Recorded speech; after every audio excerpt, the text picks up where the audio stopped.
Hello friends, welcome to trade market. आज बहुत अच्छे होंगे। बात लेते हैं क्रूड ऑयल और नेचुरल गैस की मंडे सेशन और आने वाले हफ्ते में क्या रहेगा, कैसे प्ले करना, सबको समझेंगे। शुरुआत सबसे पहले अगर कर ली जाए क्रूड ऑयल से, इस हफ्ते की सिचुएशन थे। यस, डेफिनेटली इस हफ्ते ने रिटेलर्स और ट्रेडर्स दोनों को कहीं ना कहीं हैरान परेशान कर दिया, क्योंकि सिंपल सी बात है, जब भी यूएस और ईरान के बीच में युद्ध स्टार्ट होता है, स्ट्रेट ऑफ हॉर्मुज बंद हो जाता है, सप्लाई में एक अच्छा डिस्ट्रप्शन देखने को मिलता है और इसके चलते क्या होता है, क्रूड ऑयल के प्राइसेस में एक उछाल देखने को मिलती है।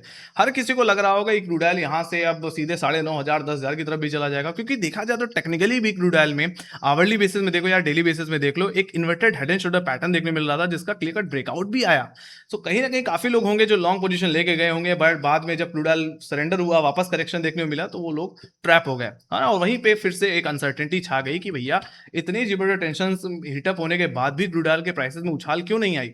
तो मेरे पास मेरा मानना है, इसका आंसर है ऑलमोस्ट। सबसे पहला अगर मैं अगर यहाँ पे व्यू रखूं, तो मुझे लगता है यहाँ पे काफी एनालिस्ट का भी मानना है कि ये चीज पहले से प्राइस्ड इन थी कि ट्रम्प पलटेंगे।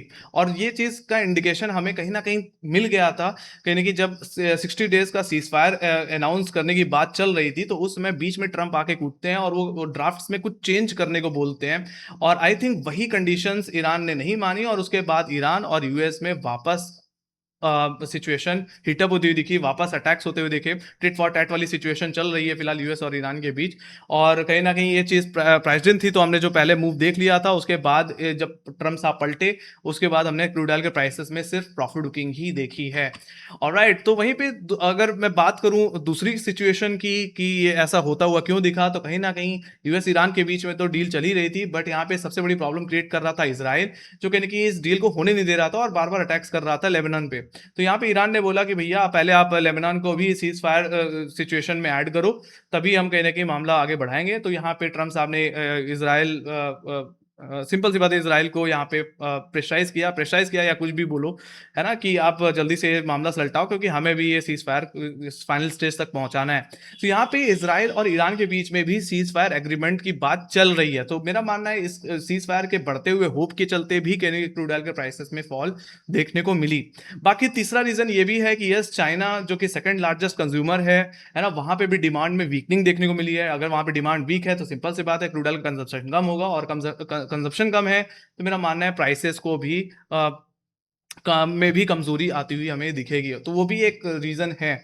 साथ ही साथ फोर्थ जो मेरा मानना है सबसे बड़ा रीजन हो सकता है, वो है ओपेक। देखा जाए तो क्रूड ऑयल के प्राइसेस सच में बहुत ज्यादा बढ़ चुके थे, $115 $120 भी जा चुके थे, है ना। तो ओपेक ने यहाँ पे हालांकि लेट्स सी, आज मीटिंग है, कहीं ना कहीं ये चीज सुनने में आ रही है कि ओपेक कहीं ना कहीं यहाँ पे स्लाइटली प्रोडक्शन बढ़ा सकता है। हो सकता है 1,80,000 बैरल पर डे के हिसाब से प्रोडक्शन को बढ़ाए। Let's see.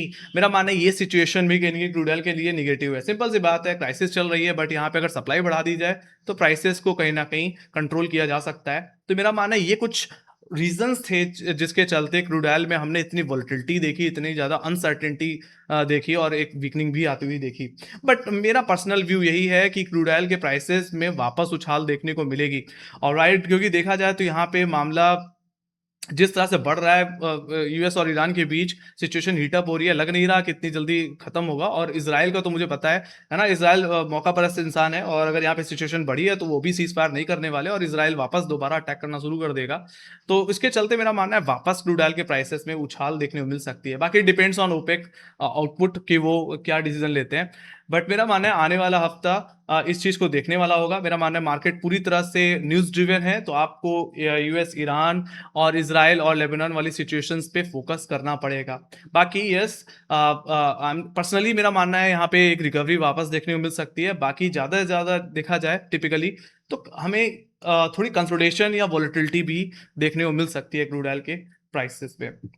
तो ये बात हुई गाइस फंडामेंटल्स की, मेरे व्यू की, मुझे क्या लगता है। बाकी अब सीधे टेक्निकल चार्ट्स पे चल लेते हैं और देख लेते हैं कि मंडे के सेशन में आने वाले हफ्ते में इंपॉर्टेंट रेजिस्टेंस, सपोर्ट और टारगेट्स कहाँ हैं। तो अपर लेवल्स को अगर सबसे पहले डिस्कस कर ली जाए, तो गाइस 9,080 951 जो कि फ्राइडे का हाई और सबसे बड़ा कॉलेटर का जोन है। मेरा मानना है यही सबसे बड़ा हर्डल होने वाला है। यहीं पे falling 20 10 50 day exponential moving average देखने मिलता है। तो मेरा मानना है फर्स्ट रिटर्न में तो यही आपके लिए सेल जोन और रेजिस्टेंस जोन की तरह काम करेगा।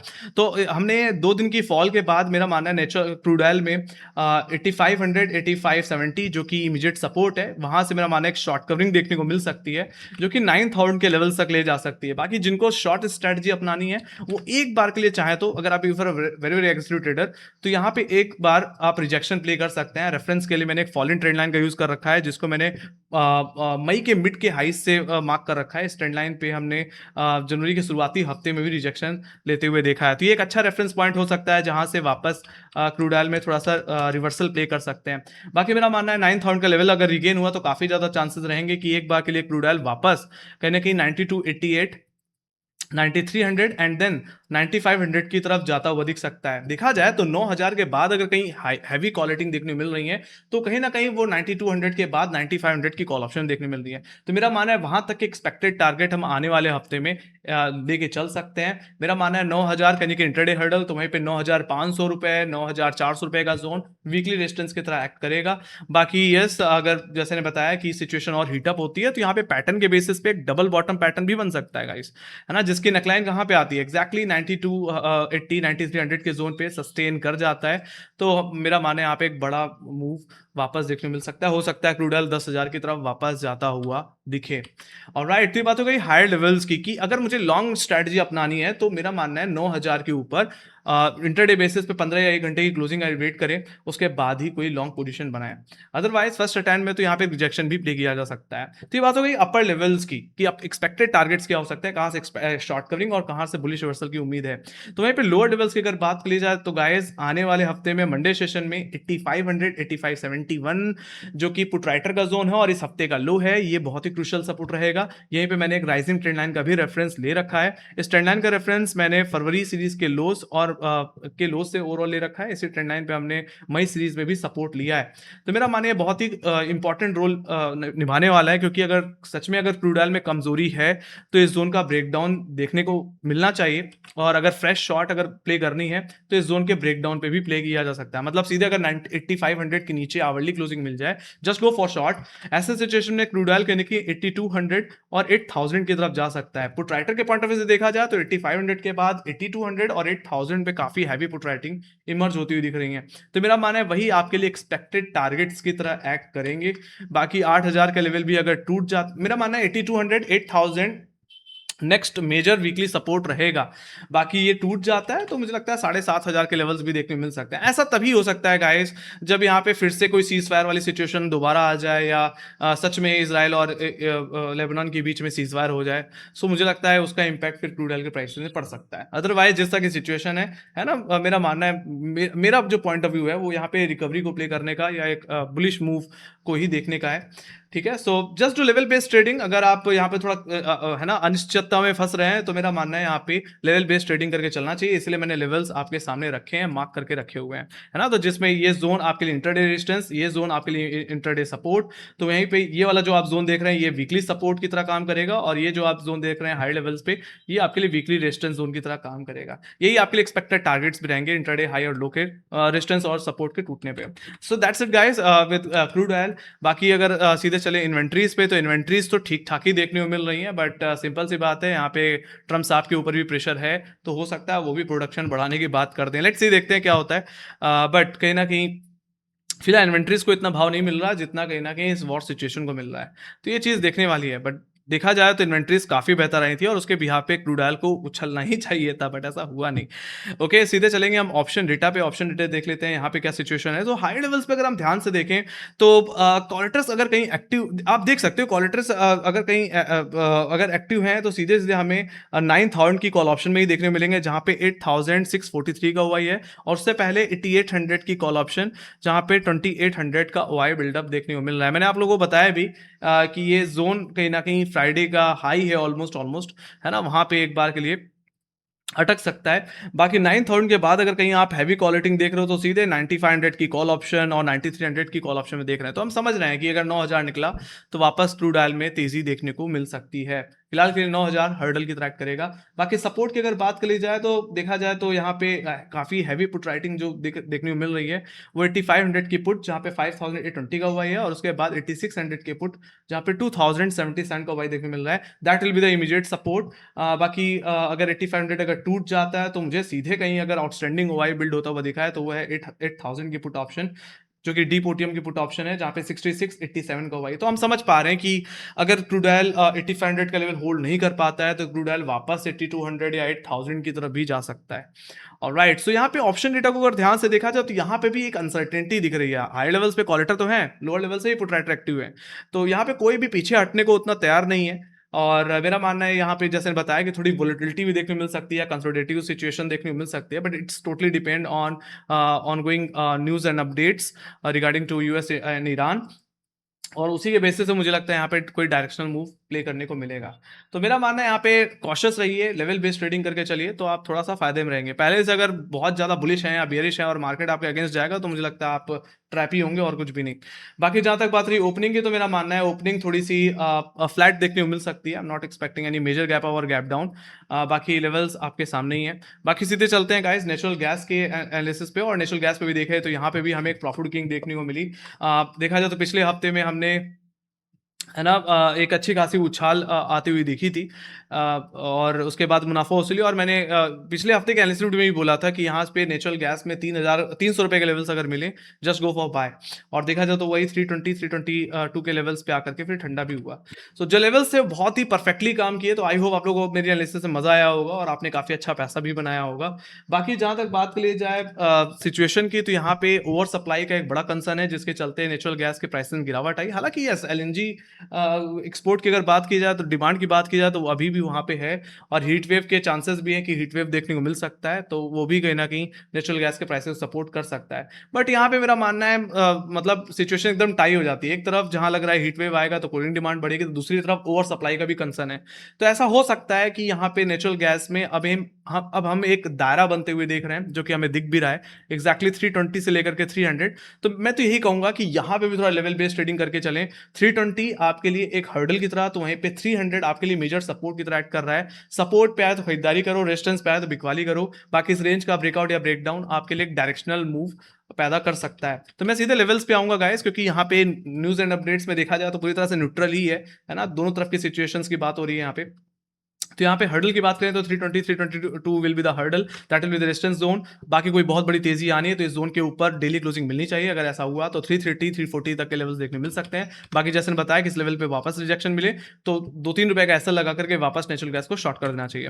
तो वहीं पे लोअर लेवल्स की अगर बात करी जाए तो 307 310 रुपए 307 310 रुपए कहीं ना कहीं आपके लिए इमीडिएट सपोर्ट की तरह एक्ट करने वाला है मंडे सेशन में। बाकी अगर इसके नीचे अगर ओपन हो रहा है तो एक बार के लिए नेचुरल गैस वापस पिछले हफ्ते के लोस की तरफ जाएगा, जो कि 296 रुपए का लेवल है। और जैसे ने बताया कि ये वीकली सपोर्ट है और सबसे ज्यादा पुट राइटिंग होल्ड करने वाला जोन है। तो मेरा मानना है अगर आप पुट ऑप्शन लेके गए हैं और अगर आपको नेचुरल गैस 300 या 296 पे दिख रहा है तो अपने शॉर्ट्स को जरूर कवर कर लें। और चाहे तो यहाँ पे आप एक रिवर्सल प्ले कर सकते हैं लॉन्ग साइड का, शॉर्ट कवरिंग को प्ले करने के पॉइंट ऑफ व्यू से। 300 रुपए के ऊपर अगर सपोर्ट ले तो वापस खरीदारी करिए, और नीचे 2-3 रुपए का ऐसा लगा करके वापस इस रिकवरी को 310 रुपए से 320 रुपए 22 रुपए के टारगेट के लिए प्ले करिए।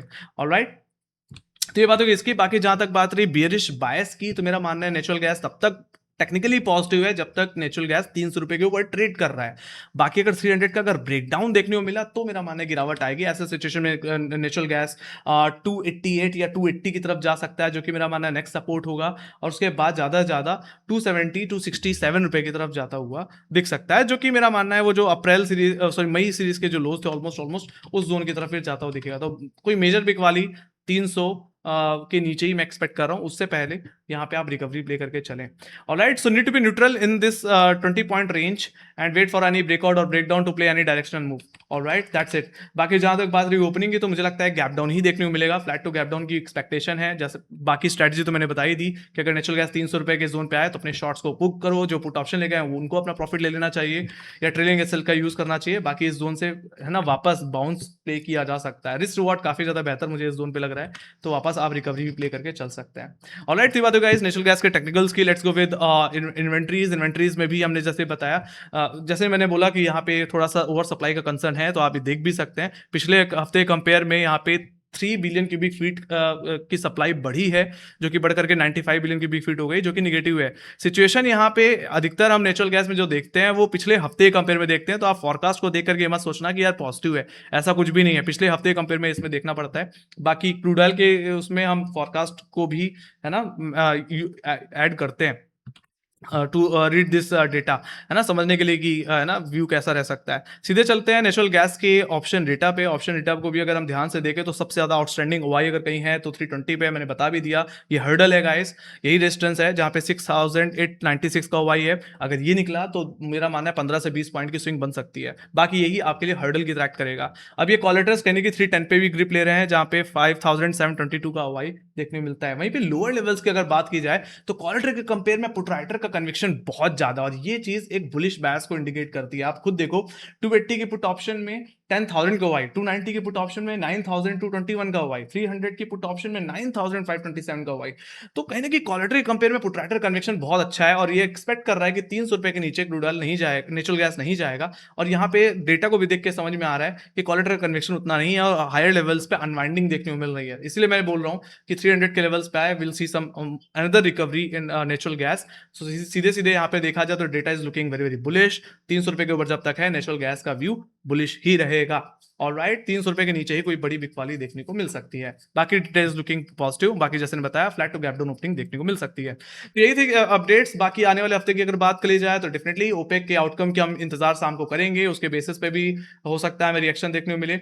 साथ ही साथ कहीं ना कहीं इन्वेंट्रीज पे फोकस करें, और जैसा जैसे मैंने बोला, मेजरली आपको यूएस, ईरान, इजराइल और लेबनान वाली जो सिचुएशन है इन पे फोकस करना पड़ेगा, क्योंकि अगर यहाँ पे सीज फायर नहीं हो रहा है तो मामला अगर बढ़ेगा, definitely will see some more upside in fuel prices. Alright, तो ये चीजों को आपको आने वाले हफ्ते में भी ट्रैक करना है। ऑलराइट, बाकी अगर आपके कोई क्वेश्चन रह गए हैं, है ना, तो आप कमेंट सेक्शन में लिख के जरूर पूछें। बाकी आपको क्या लगता है गाइस, क्रूड ऑयल और नेचुरल गैस में गैप हो या गैप डाउन, आपकी एक्सपेक्टेड टारगेट्स क्या है आने वाले हफ्ते में, है ना, वो भी आप कमेंट सेक्शन में लिख के बता सकते हैं, है ना। बाकी मार्क्स रिलेटेड जितनी अपडेट्स रहती हैं हम अपने सोशल मीडिया हैंडल्स पे तो शेयर करते ही रहते हैं गाइस। सो इसी के साथ thank you very much for watching. Bye guys, see you next video, take care guys, love you, bye bye.